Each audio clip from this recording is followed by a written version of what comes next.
हम सभी को अपने घर परिवार से बहुत ज़्यादा प्यार होता है और अक्सर अपने दोस्तों से या अपने दूसरे जिन मित्रों को हमारे बहुत ही करीब होते हैं उन सब से हम इनके बारे में बताते रहते हैं। तो कभी कभी अपनी लाचारी यानी कि ऐसी बेबसी जहाँ पर हमारा परिवार तकलीफ में हो और हम कुछ ना कर पाएँ उसे भी हम बयां कर देते हैं। तो ऐसे ही अपने परिवार के सदस्यों का बखान किया है कवि धूमिल ने। यहाँ पर वो अपने परिवार के सभी सदस्यों, उनकी स्थिति और अपनी स्थिति, इन सभी का वर्णन बखूबी इस कविता में कर रहे हैं। कौन? कवि धूमिल। कविता है घर की वापसी। हेलो एवरीवन, मैं रूपाली वर्मा। तो आज कवि धूमिल के द्वारा प्रस्तुत एक कविता है घर में वापसी। तो इस कविता को हम पढ़ रहे हैं क्लास 11th हिंदी इलेक्टिव की बुक से और बुक है हमारी अंतरा भाग 1 और ये काव्य खंड की अंतिम पुस्तक है, मतलब अंतिम हम कविता कहेंगे क्योंकि इसके साथ ही हमारी ये कविता यहाँ समाप्त हो रही है। कविता के साथ साथ पूरी पुस्तक भी समाप्त हो रही है। तो चलिए बढ़ते हैं इस कविता की ओर। लेकिन आज के इस वीडियो में हम देखने क्या क्या वाले हैं। आज के वीडियो में सबसे पहले हम देखेंगे कवि परिचय। कवि है हमारे कौन? धूमिल जी। तो इनका परिचय देखेंगे, उसके बाद हम कविता का सार समझेंगे, यानी कि इस कविता में और क्या क्या चीज़ें हैं, मतलब पूरी जो चीज़ें हैं उसका एक्सट्रैक्ट रूप हम जानेंगे। क्योंकि ये जान लेने के बाद जब आपसे क्वेश्चन में कविता का सार है, सारांश है, प्रतिपाद्य है, अगर ये पूछा जाएगा तो आप आसानी से कर पाएंगे। उसके बाद हमने इस कविता को 3 काव्यांशों में बांटा है। तो हर एक काव्यांश का हम लाइन वाइज अर्थ देखेंगे, फिर उसके बाद उसकी व्याख्या करेंगे और साथ ही साथ हर काव्यांश के साथ उसका काव्य सौंदर्य भी करेंगे। चलिए तो बढ़ते हैं फिर हम आज की कविता पढ़ने पर। लेकिन उससे पहले हमारे कवि धूमिल जी का जीवन परिचय। धूमिल जी का जन्म हुआ 1958 यानी कि 1958 में और उनकी मृत्यु हुई सन 1975 में। बहुत ही कम आयु में इनका देहावसान हो गया। चलिए, मात्र 39 ईयर्स में। प्रगतिवादी प्रयोगवादी कवि सुदामा पांडे धूमिल का जन्म वर्ष 1936 में वाराणसी के पास खेवली नामक गांव में हुआ था। उनका मूल नाम सुदामा पांडे था। उन्होंने धूमिल नाम कविता लिखने के लिए अपनाया। तो ये जो उन्होंने धूमिल नाम लिया ये सिर्फ कविता लिखने के लिए अपनाया था। उन्होंने वर्ष 1958 में ITI यानी कि वाराणसी से, ITI कहाँ? वाराणसी से विद्युत डिप्लोमा लेकर वहीं विद्युत अनुदेशक का कार्य प्रारंभ किया। ठीक है। हिंदी साहित्य के क्षेत्र में उनकी उल्लेखनीय सेवाओं के लिए मरणोपरांत यानी कि जब उनका देहांत हो गया तो उनको साहित्य अकादमी पुरस्कार प्रदान किया गया। वर्ष 1975 में 39 वर्ष की अल्पायु में ही ब्रेन ट्यूमर से इनकी मृत्यु हो गई। तो धूमिल जी का जीवन काल बहुत कम रहा, लेकिन इस जीवन काल में भी उन्होंने कुछ रचनाओं का निर्माण किया जो काफी फेमस रही। तो इनकी कृतियां देखिए। धूमिल ने अपने संक्षिप्त जीवन काल में अनेक रचनाओं का निर्माण किया, जिसमें से प्रमुख हैं संसद से सड़क तक, कल सुनना मुझे और सुदामा पांडे का प्रजातंत्र। ठीक है, कल सुनना मुझे और अगली थी सुदामा पांडे का प्रजातंत्र। तो ये कुछ उनकी जो कविताएं, जो कृतियां हैं बहुत फेमस हुई, वो हमने यहाँ पर आपके लिए प्रस्तुत करी है। अब आगे बढ़ते हैं इस कविता का सार। कविता ज्यादा लंबी नहीं है तो सार भी ज्यादा लंबा नहीं है। घर में वापसी कविता धूमिल की प्रमुख कविताओं में है, जिनमें गरीबी से संघर्षित परिवार की व्यथा का वर्णन किया गया है। जो परिवार गरीबी को झेल रहा है उसे मनुष्य संसार की भागम भाग भरे जीवन में से राहत पाने के लिए स्नेह, ममतत्व, अपनत्व और सुरक्षा भरे माहौल में घर बनाता है। यानी कि हम चाहे बाहर जैसा भी समय व्यतीत करें, बुरा व्यतीत करें, बहुत ही ज्यादा स्ट्रगल पूर्ण हो, जैसा भी हो, लेकिन सुकून हमें सिर्फ अपने घर में ही मिलता है। ठीक है, तो वही चीज यहाँ पर उन्होंने बताया, उसमें रहता है। किंतु इन रिश्ते नातों व अपनेपन के बीच गरीबी की मोटी दीवार खड़ी हो जाती है। तो हमें सुकून तो मिलता है, लेकिन कहीं ना कहीं ये अपने जितने भी लोग हैं ये गरीबी के कारण एक दूसरे से अलग होते हुए चले जाते हैं। यह गरीबी रिश्तों को इतना जर्जर बना देती है कि उनमें पुनः ऊर्जा का संचार करना मुश्किल जान पड़ता है। अतः कवि एक ऐसे घर की इच्छा प्रकट करता है जहां घर में अपनत्व का भाव विद्यमान हो और गरीबी दीवार की तरह बाधक ना हो। तो वो एक ऐसे घर की कल्पना कर रहे हैं। अपने घर के बारे में बताएंगे भी और फिर उस घर की कल्पना भी वो करेंगे। तो शुरू करते हैं सबसे पहला काव्यांश है कविता का। मेरे घर में 5 जोड़ी आंखें हैं, माँ की आंखें पड़ाव से पहले ही तीर्थ यात्रा की बस के 2 पंचर पहिए हैं। पिता की आंखें लोह साये की ठंडी सलाखें हैं। बेटी की आंखें मंदिर में दीवट पर जलते घिए के 2 दिए हैं। तो अब इन्होंने देखिए यहाँ पर बड़ी अच्छे तरीके से अपने घर के सदस्यों की संख्या बताई है। क्या कह रहे हैं, मेरे घर में 5 जोड़ी आंखें हैं। 5 जोड़ी यानी कि 2 आंखें जो होती हैं वो 1 जोड़ी बनती है। तो 5 जोड़ी का तात्पर्य कितना हो गया, 5 मेंबर हैं घर में। ठीक है, तो सबसे पहले आती है उनकी माँ। माँ की आंखें पड़ाव से पहले ही तीर्थ यात्रा के बस के 2 पंचर पहिए हैं।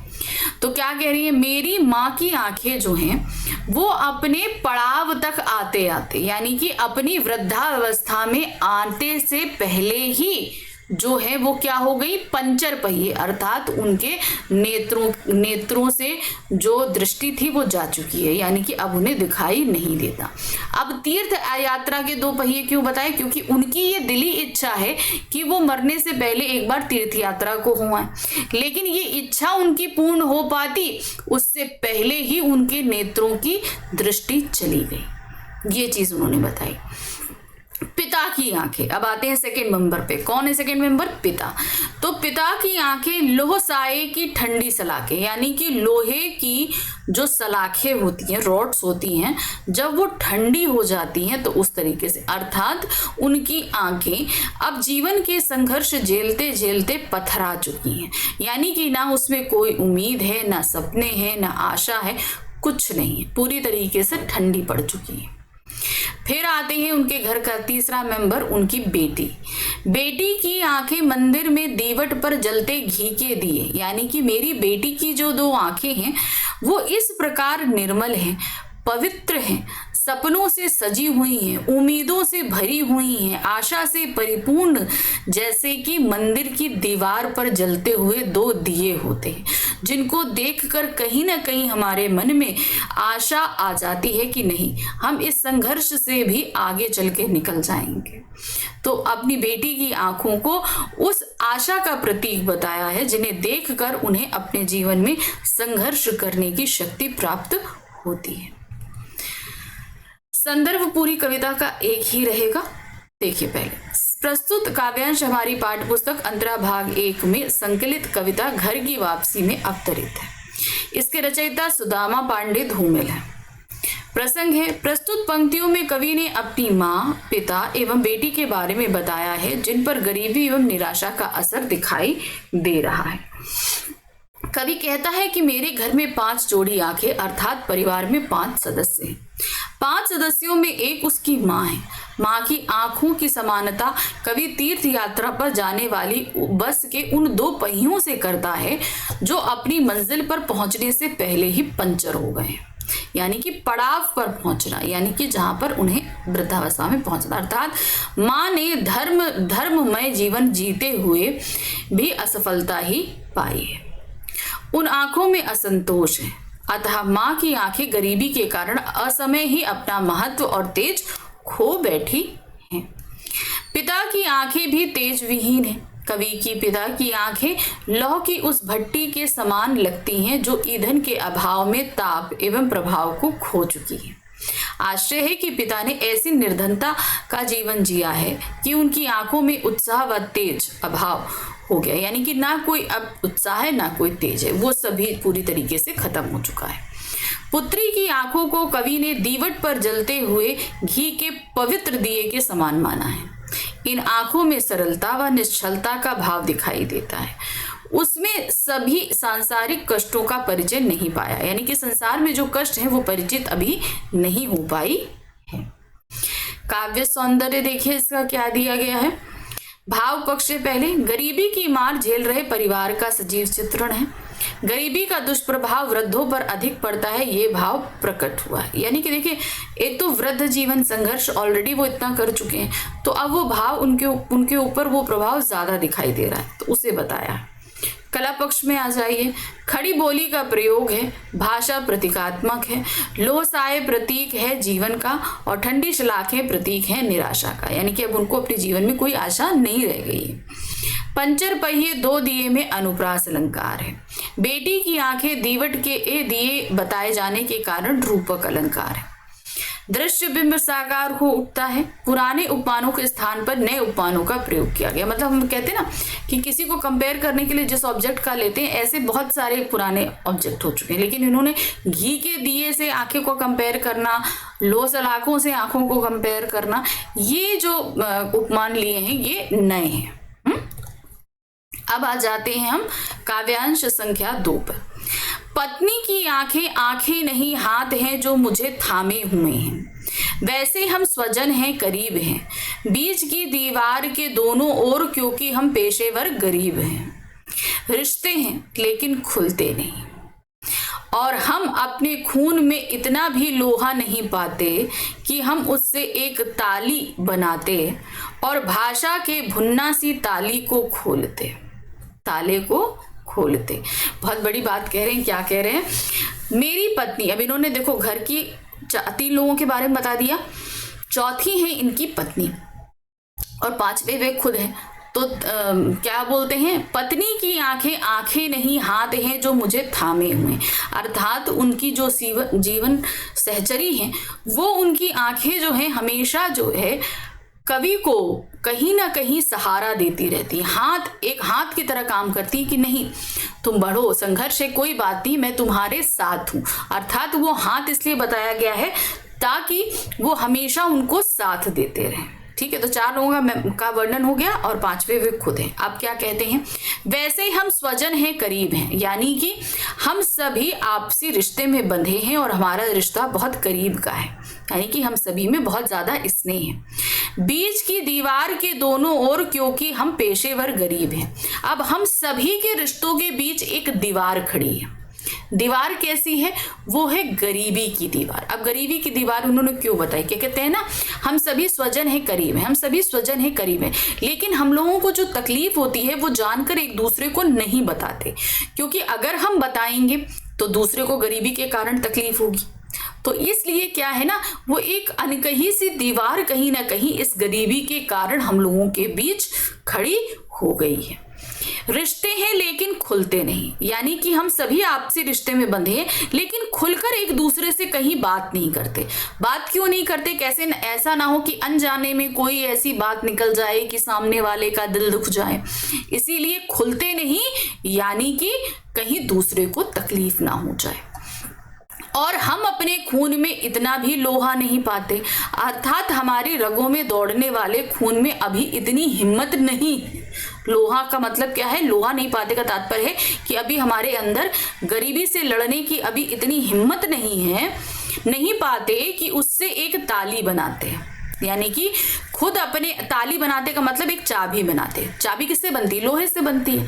तो खून में तो लोहा नहीं दौड़ सकता। तो उन्होंने कहने का तात्पर्य है कि अब हम लोग अपने अंदर इतनी हिम्मत ही नहीं लाते कि हमारे बीच जो भाषा के ताले बने हैं और भाषा की भुन्ना सी ताली को खोलते। अब भाषा के ताले का तात्पर्य है एक दूसरे से हम लोग बात नहीं करते। तो बात ना कर, बात में दरवाजा बंद है, दरवाजा बंद है यानी कि ताला लगा है, यानी कि आपस में बात नहीं हो रही है। तो हम सभी स्वजन हैं करीब हैं, लेकिन क्या है, हम सभी के रिश्ते में कहीं ना कहीं एक ताला लग गया, यानी कि एक दूसरे से बात करने में हम कतराते हैं और अपने अंदर हम इतनी हिम्मत नहीं ला पाते कि हिम्मत करके हम उस ताले को तोड़ दें, उस ताली एक चाबी बनाएं और उस ताले को खोल दें। अर्थात हम सभी अपने अंदर इतनी हिम्मत नहीं कर पाते कि चलो कोई बात नहीं, गरीबी है तो क्या हुआ, बाकी रिश्ते सलामत है, आपस में मिलकर बात करें। तो इतनी हिम्मत भी हम अपने अंदर नहीं ला पाते हैं। अब प्रसंग देखिए। प्रस्तुत पंक्तियों के माध्यम से कवि ने बताया है कि परिवार के सभी सदस्य गरीब होते हुए भी एक दूसरे की भावनाओं को परिपूर्ण समझते हैं। व्याख्या। कवि कहते हैं, मेरी पत्नी की आंखें मेरे लिए उन 2 हाथों के समान हैं जो प्रत्येक परेशानी में मेरा सहारा बनी हुई है, यानी कि कोई भी तकलीफ हो हमेशा हमारे साथ रहती है। अर्थात पारिवारिक आर्थिक तंगी को देखते व भोगते हुए भी पत्नी में असंतोष नहीं है, अपितु मेरे प्रति सहयोग की भावना है। वह मुझे सहारा देती है। कवि आगे कहता है कि वैसे तो हम एक परिवार के लोग हैं, सगे संबंधी हैं, साथ साथ रहते हैं, किंतु इन सब के बीच गरीबी की दीवार है। किस चीज की दीवार है? गरीबी की। हम पारिवारिक रिश्ते से जुड़े हुए हैं, किंतु निर्धनता के कारण ये रिश्ते जड़ यानी कि मूर्त हो गए। वे सभी गरीब हैं, उनके पास सदैव धन का अभाव रहता है, वे खुलकर अपनी भावनाओं को अभिव्यक्ति नहीं कर पाते। यानी कि हम क्या चाहते हैं नहीं बोलते। रीजन क्या है? कहीं ऐसा ना हो, कुछ ऐसा निकल जाए कि सामने वाले को गरीबी है, इस चीज का एहसास हो जाए, उसे तकलीफ हो जाए। इसलिए हमारे रक्त में वह शक्ति नहीं रह गई है कि अपनी शक्ति को एक ऐसी ताली के रूप में प्रयुक्त कर सके जो जंग लगे जटिल संबंधों के ताले को खोल सके। हमारे बीच के हमारे संबंध कहीं ना कहीं एक ठहराव में आ गए हैं, जंग लग गए, तो हमारे अंदर इतनी हिम्मत नहीं है कि हम उस एक ताली को बनाएं और हमारे बीच जो बातचीत बंद हो गई है, कहीं ना कहीं एक डर व्याप्त हो गया है, वो हट जाए। काव्य सौंदर्य देखिए क्या है। गरीबी के कारण आत्मीय संबंध पहले जैसे नहीं बन पाते हैं, इसका उल्लेख है। यहाँ रिश्तों की गरिमा, परिवार में एक दूसरे की इच्छाओं भावनाओं को समझते हुए भी गरीबी के कारण पूरा ना कर पाने की विवशता प्रकट हो रही है। गरीबी का प्रभाव आत्मीय संबंधों पर भी पड़ता है, ये भाव प्रकट हुआ है। जाहिर सी बात है, गरीबी होगी तो दूसरे को तकलीफ ना हो, ये बात सोचते हुए हम अक्सर आपस में बात करना बंद कर देते हैं। अब आते हैं कला पक्ष में। खड़ी बोली का प्रयोग है। भाषा में लाक्षणिकता व प्रतीकात्मकता है। भाषा में भुन्ना सी ताली में उपमा अलंकार है। मुक्त छंद है। तत्सम व उर्दू शब्दों के प्रयोग को सहजता प्रदान की गई है। साम्यवाद का प्रभाव लक्षित है। चलिए अब हम आगे तीसरे काव्यांश में। आखिरी काव्यांश क्या कहते हैं? रिश्तों को सोचते हुए आपस में प्यार से बोलते हैं, कहते हैं कि ये पिता हैं, यह प्यारी माँ है, यह मेरी बेटी है। पत्नी को तात अलग करते तू मेरी हमसफर है। हम थोड़ा जोखिम उठाते, दीवार पर हाथ रखते और कहते यह मेरा घर है। अब गरीबी है तो इस चीज को उन्होंने बड़े अच्छे मार्मिक ढंग से प्रस्तुत करते हुए क्या कह रहे हैं? रिश्तों को सोचते हुए। अब हम सभी 5 लोग रह रहे हैं आपस में, तो क्या कह रहे हैं? हम आपस में सोचते हैं कि हम सभी रिश्तेदार हैं, इसलिए आपस में बड़े प्यार से बोलते हैं। अब प्यार से बोलने का तात्पर्य क्या है? कि हम अपनी भाषा पर संयम रखते हुए बोलते हैं कि एक दूसरे को ठेस ना पहुंचे। कहते हैं कि ये पिता हैं, अर्थात घर के बड़े हैं। ये मेरी माँ है जो मुझे सहारा देती है। ये मेरी बेटी है जो मुझे आने वाले जीवन की उम्मीद देती है।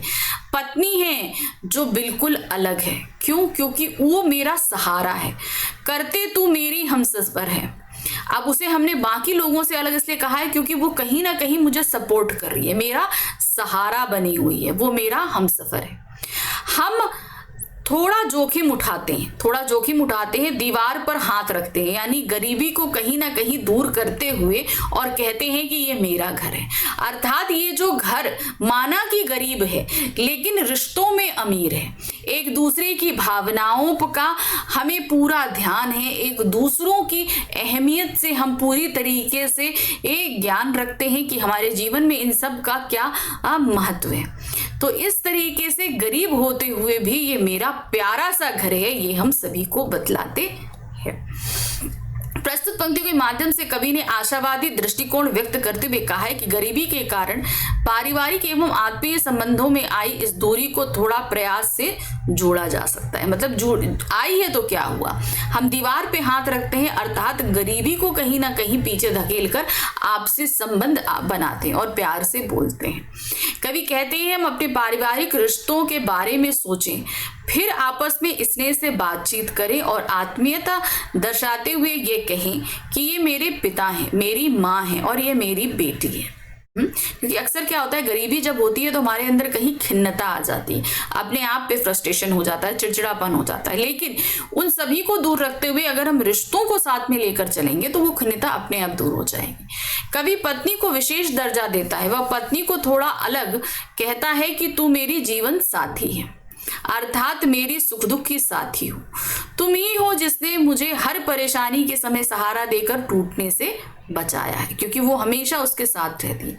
आगे कवि कहता है हम परिवार में ही खो चुके हैं, आत्मीय संबंधों को वापस लाने के लिए थोड़ा खतरा उठाते हैं। तथा दीवार पर हाथ रखकर कहते हैं ये मेरा घर है, हम यहाँ परस्पर प्रेम पूर्वक रहते हैं। आश्रय है माता पिता पत्नी पुत्री सभी ही के प्रति कवि का एक दायित्व है और निर्धनता उस दायित्व का निर्वहन नहीं करने दे रही है। वह चाहता है गरीबी रूपी दीवार पर हाथ रखकर यह कहें कि यह मेरा घर है और इस घर के सदस्य मेरे आत्मीय स्वजन है। गरीबी है तो क्या हुआ, मतलब हम पैसा नहीं है लेकिन रिश्तों में नजदीकी बनाकर रखनी है। ये बात को उन्होंने अंतिम छंद में बहुत अच्छे से व्यक्त किया है। काव्य सौंदर्य में सबसे पहले हम देख रहे हैं भाव पक्ष। बिखरे पारिवारिक रिश्ते और मानवीय मूल्यों को सहेजने का भाव प्रकट हुआ है। पारिवारिक संबंधों में स्नेह के द्वारा आत्मीयता लाई जा सकती है। धना भाव स्नेह से रिश्तों को प्रकट करने में भी बाधक बनता है। इस व्यवस्था को प्रकट किया गया है।